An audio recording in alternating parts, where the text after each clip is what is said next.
காஞ்சிபுரம் அருகே கொடுத்த கடனை திருப்பி கேட்ட பெண்ணை சரமாரியாக தாக்கிய தம்பதி உள்பட 4 பேரை போலீசார் கைது செய்தனர்.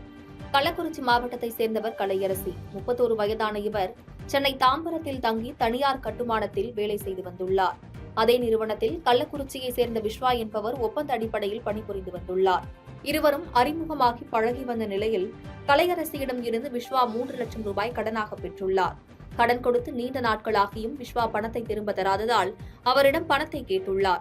பணத்தை கேட்ட கலையரசியிடம் தனது மனைவியிடம் பணம் இருப்பதாகவும் அவரிடம் சென்று பெற்றுக் கொள்ளுமாறு விஸ்வா கூறியுள்ளார். விஸ்வாவின் மனைவியிடம் கலையரசி பணம் கேட்டபோது தன்னிடம் இல்லை என அவர் மறுத்துள்ளார். இப்படியாக இருவரும் பணம் தராமல் அலைக்கழித்து வந்த நிலையில் மன உளைச்சலுக்குள்ளான கலையரசி காவல்துறையிடம் புகார் அளித்து விடுவதாக கூறியுள்ளார். இதையடுத்து காஞ்சிபுரம் மாவட்டம் சோமங்கலம் அருகே எட்டயபுரம் பகுதிக்கு வந்து பணம் பெற்று செல்லுமாறு விஸ்வா தெரிவித்துள்ளார்.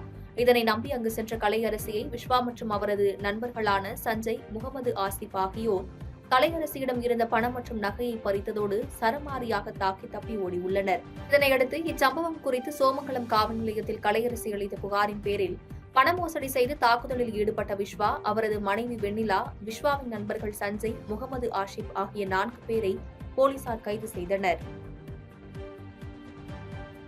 பாதகம் செய்பவரை கண்டால் நாம் பயங்கொள்ளலாகாது பாப்பா.